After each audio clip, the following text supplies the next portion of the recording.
Olá e bem-vindos. Hoje vamos mergulhar num período que, bem, mudou Portugal e o mundo, as navegações portuguesas. Olá, é um tema fascinante, sem dúvida. Temos connosco alguns excertos de fontes sobre os descobrimentos e um texto interessante que fala disto como o início da globalização. Uhum. E a nossa ideia é perceber as origens, os momentos-chave, as motivações reais, as inovações e, claro, o impacto que tudo isto teve, incluindo esse papel pioneiro na globalização. Certo. E para começar, acho importante visualizar o início do século XV. Era um mundo muito diferente. Fragmentado, não é? Muito. Civilizações bastante isoladas. A Europa, quer dizer, era quase um canto remoto da Eurásia com um conhecimento do planeta muito limitado. E nesse contexto, as viagens portuguesas. Foram de uma audácia incrível. Era preciso desafiar medos antigos, mitos sobre o oceano. Havia uma missão enorme por trás daquilo. Exato. Essa ideia da audácia contra o medo é fundamental. Mas essa coragem não apareceu do nada, pois não? As fontes que temos apontam para raízes já no século XIV. Sim, já havia antecedentes. Fala-se do Dom Dinis, do interesse dele no comércio externo, exportar vinho, sal, frutos secos. Uhum. E a Bolsa dos Mercadores, em 1293, uma espécie de seguro mútuo. E aquele acordo com o genovês, o Manuel Peçanha, em 1317, para desenvolver a marinha e combater a pirataria. Isso já mostra uma orientação clara para o mar, certo? Sem dúvida. Já havia essa vocação marítima e comercial, e a presença de mercadores italianos, genoveses, florentinos, também ajudava. Mas depois vem um fator dramático. A peste negra. Na segunda metade do século XIV. As fontes não entram em grandes detalhes, mas o impacto foi, bem, brutal. Despovoamento, terras abandonadas, gente a fugir do campo. Nesse cenário, o mar tornou-se quase uma necessidade económica, uma alternativa crucial. E as primeiras expedições, como as às Canárias, por Dom Afonso IV, por volta de 1341, Exato, ainda com apoio genovês, mas já mostram essa viragem. E é interessante porque aí começa logo a primeira disputa com Castela por causa das ilhas. Um prenúncio. e depois temos o Tratado com a Inglaterra, em 1353, a Companhia das Naus, em 1380. Sim, tudo a reforçar essa aposta no mar. E todo esse caminho leva-nos a 1415, Ceuta.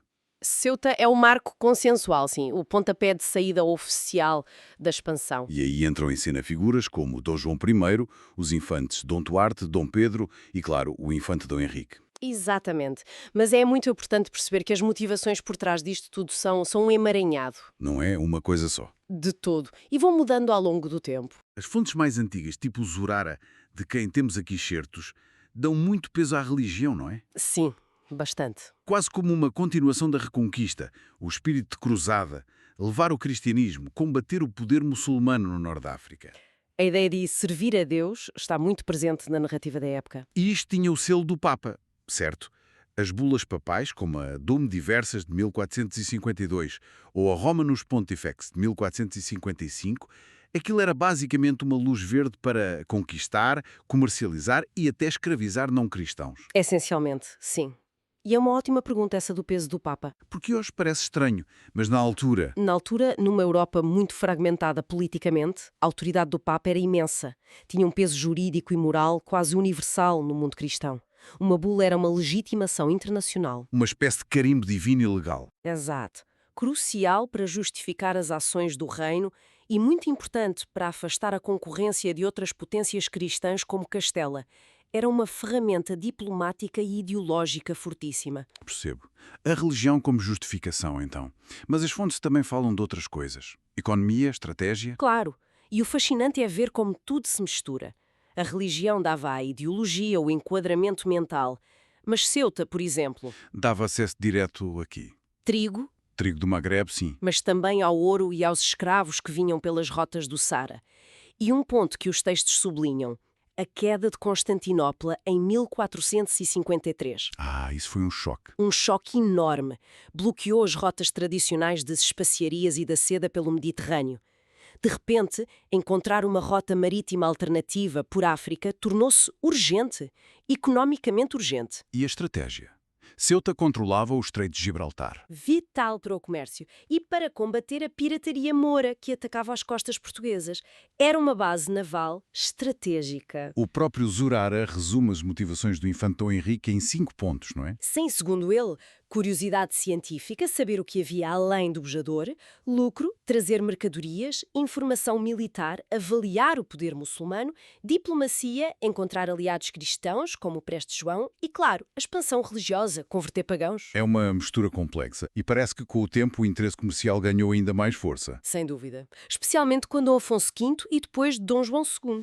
O grande plano de chegar à Índia por mar parece ser o auge disso, não é? Ir direto à fonte das especiarias, cortar intermediários. Exatamente, controlar esse negócio milionário. Essa mudança de foco, de uma cruzada inicial para um projeto comercial e estratégico de longo prazo, é chave para entender o que se seguiu. E quem puxou por isto no terreno?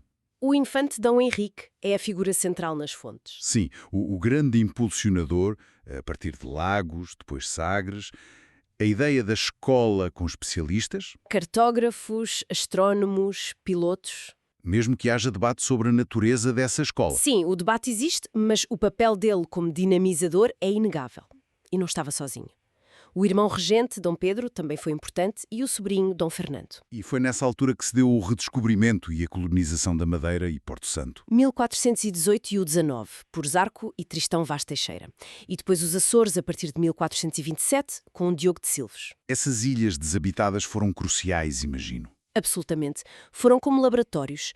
Testar a colonização, introduzir culturas como a cana-de-açúcar na Madeira e eram bases estratégicas no Atlântico. Mas falando do infante, há um marco fundamental que aconteceu sobre o seu impulso. A passagem do Cabo Bujador, 1434, Gilianas. As fontes descrevem esse cabo como um ponto de terror, o fim do mundo conhecido. Rodeado de lendas, monstros, águas ferventes.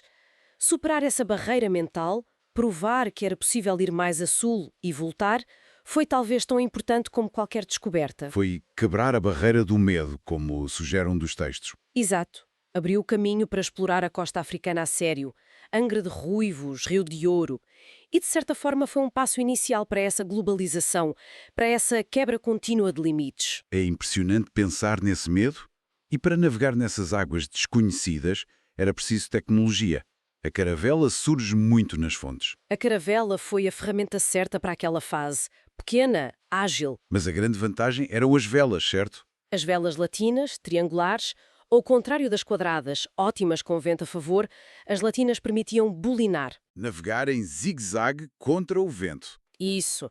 Essencial para conseguir regressar da costa africana, onde os ventos dominantes eram de norte. Sem a caravela e o bolinar, a exploração seria muito, muito mais difícil. E depois, para viagens mais longas, como para a Índia. Aí surgiram navios maiores, mais robustos, a nau, a carraca, com mais espaço para carga, artilharia e uma combinação de velas redondas e latinas. E não eram só os navios.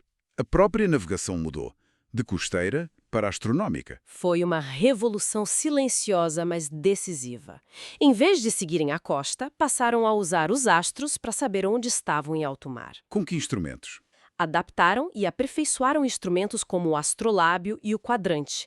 Mediam a altura dos astros, Sol, estrela polar. E com isso calculavam a latitude. Exato, com a ajuda de tabelas astronômicas, como o famoso Almanar Perpetuum, do Abraão Zacuto, publicado em 1496. E no hemisfério sul, sem a polar. A descoberta do Cruzeiro do Sul em 1471 deu uma nova referência. E inventaram instrumentos como a balestilha e desenvolveram técnicas brilhantes. A volta da mina ou a volta do mar? Isso mesmo. Para regressar de África, em vez de lutar contra o vento perto da costa, iam para o oeste, apanhar ventos e correntes favoráveis no meio do Atlântico, que os traziam de volta a Portugal num grande arco. Exigia muita confiança nos instrumentos e conhecimento dos ventos? Exatamente. E todo esse conhecimento era registado em mapas cada vez melhores. As fontes mencionam nomes como Jehuda Cresques, Pedro Reinel. Reinel fez a primeira carta assinada, a primeira com latitudes, a Rosa dos Ventos. Lopuomi, Fernão Vaz Dourado. Essa evolução da cartografia foi fundamental, essencial.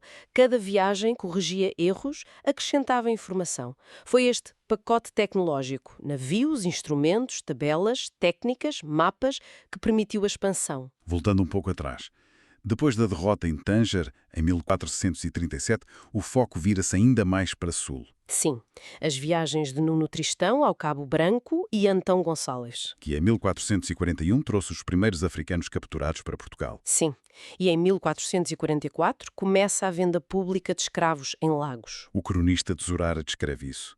Fala da separação de famílias, mas justifica pela conversão, pela salvação das almas. Como é que as fontes nos ajudam a perceber o desenvolvimento deste comércio? Bem, as fontes, incluindo Zurara e as bulas papais, mostram essa justificação religiosa e legal para escravizar não cristãos, que era vista como legítima na época, mas também revelam uma evolução. De início era mais captura direta, raids. Parece que sim, nas décadas de 1430 a 1440, mas depressa perceberam que era mais eficaz negociar, estabelecer relações com chefes locais e mercadores muçulmanos que já tinham redes de tráfico no interior. Passou a ser uma troca. Exato. Tecidos, cavalos, trigo por escravos, ouro, marfim. E tornou-se um negócio muito importante, gerido pela Casa da Guiné, depois Casa da Guiné e da Mina. E essa mão de obra foi usada nas colónias. Sim, em Cabo Verde com o algodão e principalmente em São Tomé com açúcar. É um lado sombrio e incontornável desta história. E a exploração não parou com a morte do infante Dom Henrique em 1460. Há aquele contrato de Fernão Gomes, de 1469. Ah, sim. Ele arrendou o monopólio do comércio da Guiné com a condição de explorar 100 léguas de costa por ano. E foi aí que chegaram a Elmina, na atual Gana, em 1471. O que era importante lá? Muito ouro. Elmina era um centro nevrálgico do comércio do ouro na África Ocidental. Foi um enorme incentivo. E ele levou à construção da fortaleza de São Jorge da Mina. Sim, já com Dom João II, em 1482, tornou-se o centro da presença portuguesa ali. E pouco depois, Diogo Cão explora o rio Zaire, contacta o Reino do Congo. E começam a erguer os padrões, as colunas de pedra. Para marcar a passagem e reivindicar a descoberta, e iam estabelecendo feitorias, postos comerciais fortificados. Isso leva-nos a Dom João II. As fontes descrevem-no como um rei com uma visão estratégica muito clara. O objetivo era a Índia. Exatamente. Ele tinha um plano metódico para chegar à Índia por mar. Queria quebrar o monopólio veneziano e muçulmano das especiarias. E o passo decisivo foi a viagem de Bartolomeu Dias. 1487-88, conseguiu dobrar o extremo sul da África, o Cabo das Tormentas, que Dom João II terá renomeado para Cabo da Boa Esperança. Porque percebeu o que significava. Exato. Estava provado que o Atlântico e o Índico se ligavam. E, ao mesmo tempo, ele enviou missões secretas por terra. Pedro da Covilhã, Afonso de Paiva. Para recolher informações na Índia, no Cairo e procurar o Preste João. Covilhã enviou relatórios cruciais. Mas aí, 1492, Colombo chega à América por Espanha. Isso baralhou tudo. Dom João II percebeu logo o perigo. As primeiras bulas do Papa Alexandre VI eram muito desfavoráveis a Portugal, mas ele não aceitou. Negociou diretamente com Espanha. Sim. E o resultado foi o Tratado de Tordesilhas, em 1494. Fascinante. Definiu uma linha divisória no Atlântico. Um meridiano a 370 léguas a oeste de Cabo Verde. A leste, português, a oeste, espanhol. O que isto garantiu a Portugal foi o controle do Atlântico Sul. Essencial para a volta do mar rumo à Índia. Precisamente, uma jogada diplomática brilhante que salvaguardou o projeto principal dele. E o projeto concretiza-se com Dom Manuel I. Vasco da Gama parte em 1497. E chega a Calcute, na Índia, em 1498. O culminar de quase um século de esforço. É interessante a figura do velho do Restelo nos Lusíadas a criticar essa ambição. Refletiria alguma tensão real? Provavelmente. Nem todos estariam de acordo com os custos e riscos desta aventura. Mas o caminho estava aberto. E logo a seguir, 1500, Pedro Álvares Cabral, a maior frota até então. Objetivo: Índia. Mas no caminho. Apanham o Brasil. As fontes falam num desvio da rota. Intencional? Acidente? É o grande debate. A carta de caminha descreve como algo inesperado. Sim, resultado do desvio para apanhar os ventos da volta do mar. Mas o facto de estar do lado português de Tordesilhas levanta suspeitas. Sabiam de algo? Queriam verificar? Não há prova. Mas a 22 de abril de 1500, avistam o Monte Pascoal. Tomam posse da ilha de Vera Cruz. Que depois foi terra de Santa Cruz. E, finalmente, Brasil. E é importante notar, como uma fonte refere, que no Brasil se vê isto como invasão, não descoberta. Era um território povoado. Exato. Cabral ficou pouco tempo e seguiu para a Índia. Viagem difícil. Bartolomeu Dias morreu. O navio perdeu-se e descobriu Madagascar.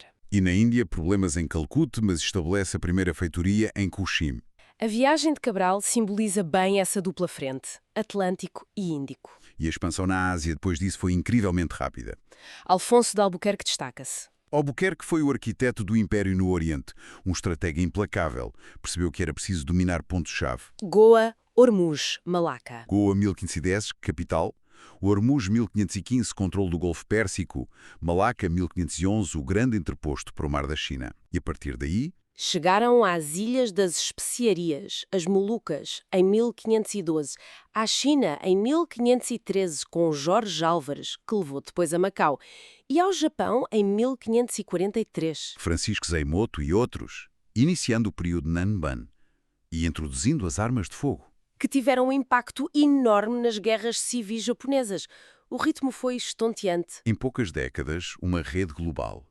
Uma fonte até menciona o livro de marinharia de João de Lisboa, de 1514, com mapas que sugerem que talvez soubessem ainda mais, talvez até da Austrália. Sim, há essa possibilidade de conhecimento geográfico mais vasto, talvez mantido em sigilo. Olhando para o panorama geral, o legado é imenso. Foram pioneiros na ligação da Europa a tantos sítios: Canadá, Brasil, costa africana, Ásia até ao Japão. Até a primeira circunnavegação, com Magalhães, um português ao serviço de Espanha, baseou-se nesse conhecimento. E voltamos à ideia de uma das fontes, de Oliveira e Costa. Portugal como pioneiro da expansão europeia e motor inicial da globalização. Exatamente. Ligaram continentes, quebraram barreiras mentais. O Atlântico deixou de ser barreira para ser autoestrada. É transformador. E essa ligação iniciou uma troca global sem precedentes. Pessoas, animais, O cavalo na América. plantas, milho, batata, tomate para cá, cana-de-açúcar, café para lá. Doenças, infelizmente. Tecnologias como as armas de fogo, objetos como a porcelana chinesa Ideias, religiões. e hábitos. Açúcar, especiarias, tabaco, chá, café. Tudo isso começou a circular globalmente. Foi mesmo o início de um mundo interligado. E o modelo de império português inicial era diferente do espanhol. Mais focado no mar. Controle de rotas, pontos comerciais, feitorias, fortalezas. Exato. Menos na conquista de grandes territórios, com exceção posterior do Brasil. As relações com os locais eram complexas. Alianças, guerras, comércio, missionação. Um império de redes, inicialmente. Fazendo um balanço final, partimos do século XIV. Vimos Ceuta, a exploração de África, a superação do bojador, os avanços na navegação, a chegada à Índia, Brasil, China, Japão. Analisamos as motivações, fé, lucro, poder, e vimos como tudo isto deu início a uma era de intercâmbio global. Exato. E talvez, para deixar uma ideia final, uma reflexão que emerge disto tudo. Perante os perigos enormes que eles enfrentaram, o desconhecido, a tecnologia limitada, as doenças, a violência, o que é que a persistência deles nos diz sobre nós? Sobre a natureza humana, curiosidade, ganância, fé, aventura, a capacidade de superar o medo. Sim. E, por outro lado, como é que as condições específicas de Portugal no século XV, a geografia, a paz interna, a experiência marítima, a vontade política, permitiram que um país tão pequeno iniciasse algo tão gigantesco e transformador para o mundo inteiro? São perguntas que ficam, mesmo depois de olhar para os factos. Ficam, sem dúvida.